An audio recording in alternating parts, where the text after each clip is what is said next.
Warahmatullahi wabarakatuh. Saya mahasiswa Profesi Nurse 2020. Perkenalkan, nama saya Dina Uliarati, NIM 21220015. Akan mengumpulkan tugas keperawatan dasar profesi yang berjudul Laporan Pendahuluan Gangguan Eliminasi Fekal Diare. Baiklah, yang pertama adalah definisi. Eliminasi fekal adalah proses pengeluaran sisa pencernaan makanan melalui anus yang dikeluarkan dalam bentuk feses. Sistem pencernaan merupakan saluran panjang yang terdiri dari mulut, faring, esofagus, lambung, usus halus, besar, dan rektum. Yang kedua adalah etiologi. Yang pertama adalah pola diet tidak adekuat atau sempurna. Makanan merupakan faktor utama yang mempengaruhi eliminasi feses.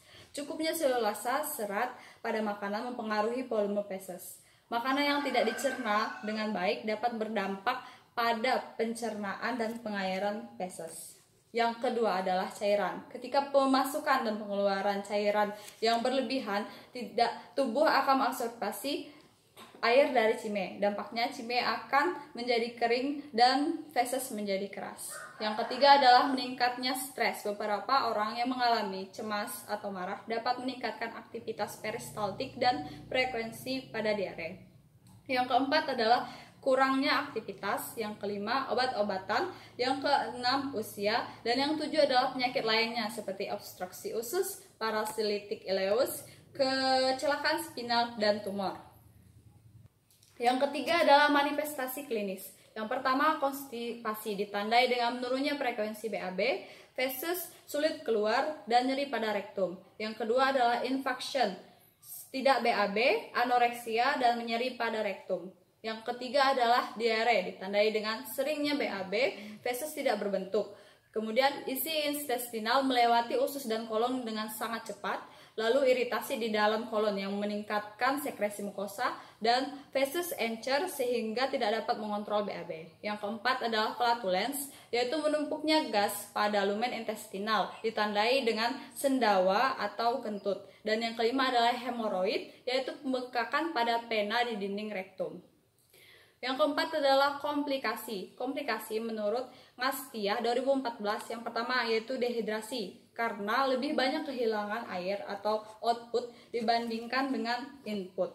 Yang kedua adalah gangguan keseimbangan asam dan basa.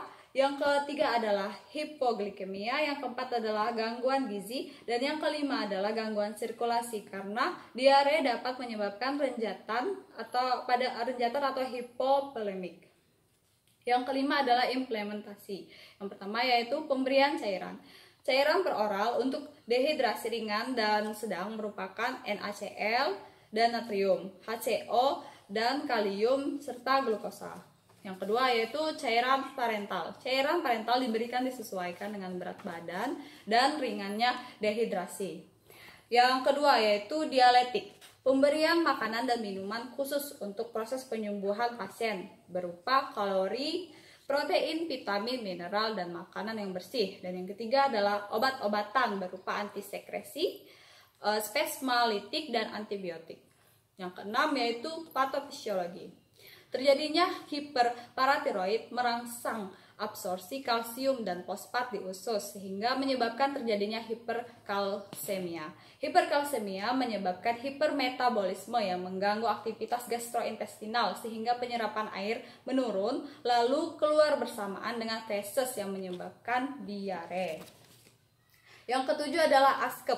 ASKEP pertama yaitu pengkajian identitas pasien, riwayat keperawatan, pempis abdomen yaitu infeksi, palpasi, perkusi, aukustasi, dan yang terakhir yaitu karakteristik feses. Untuk diagnosa yaitu diare berhubungan dengan malabsorpsi ditandai dengan lebih dari 3 kali dalam 24 jam defekasi. Dan yang terakhir yaitu ASKEP. Diagnosa diare berhubungan dengan malabsorpsi dengan label NIC yaitu eliminasi usus dengan indikator yang pertama pola eliminasi, yang kedua feses lembut dan berbentuk, yang ketiga warna feses, dan yang keempat diare. Untuk label NIC-nya sendiri yaitu label manajemen diare. Yang pertama identifikasi faktor penyebab dari diare, kedua ajarkan menggunakan obat anti diare, yang ketiga yaitu instruksikan pasien untuk mencatat warna, jumlah, frekuensi, dan karakteristik dari feses dan BAB. Yang kelima adalah evaluasi intake dan output. Yang keenam adalah mengajarkan pasien untuk menurunkan tingkat stres. Dan yang terakhir adalah monitor kulit di sekitar anus. Baiklah, terima kasih. Itulah yang bisa saya sampaikan terkait dengan laporan pendahuluan gangguan eliminasi fekal diare. Lebih dan kurangnya saya mohon maaf. Wassalamualaikum warahmatullahi wabarakatuh.